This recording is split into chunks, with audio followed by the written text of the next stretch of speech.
நீங்கள் சின்ன லெவலில் பிஸ்னஸ் பண்ணாலும் சரி, இல்லை பெரிய லெவலில் பிஸ்னஸ் பண்ணாலும் சரி, இல்லை நான் இப்போ தான் புதுசாக தொழில் தொடங்கலான்னு இருக்கேன் அப்படின்னாலும் சரி, உங்கள் பிஸ்னஸில் நல்லா கல்லா கட்டணும் அப்படின்னா அதுக்கு சில ஸ்ட்ராட்டஜி இருக்குது. அதை சரியாக புரிஞ்சு பண்ணுனா உங்கள் பிஸ்னஸில் நீங்கள் தான் கில்லி. சரி, அந்த ஸ்ட்ராட்டஜி என்னப்பா அப்படின்னு கேட்குற உங்கள் மைண்ட் வாய்ஸ் எங்களுக்கு நல்லாவே கேட்குது. அதுக்காக உருவாக்கப்பட்டது தான் இந்த பக் சேனல். சரி, அந்த ஸ்ட்ராட்டஜி என்னன்னு பார்ப்போமா? Branding, marketing, digital promotions. உங்கள் பிஸ்னஸுக்கு தகுந்தாற்போல் பிராண்ட் நேம், லோகோ கலர்ஸ், இது போன்ற ஆலோசனைகள்.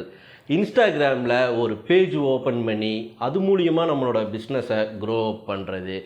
ஜிஎம்பியில் நம்மளோட பிஸ்னஸை அடுத்த லெவலுக்கு எடுத்துகிட்டு போகிறது. இது போன்ற எல்லா கேள்விகளுக்கும் விட இங்கே இருக்குது. இதுக்கெல்லாம் நிறைய செலவாகும்னு நினைக்கிறீங்களா? அப்படியெல்லாம் ஒன்றுமே கிடையாது. பட் ஒன்று வேணும், நிறைய தைரியமும் கன்சிஸ்டன்சி மட்டும் இருந்ததுன்னா போதும். ஸோ பக் மூலியமாக நீங்கள் எடுத்து வைக்க போகிற முதல் அடி உங்களோட பிஸ்னஸை அடுத்த லெவலுக்கு எடுத்துகிட்டு போகிற முதல் படி. Boost your brand.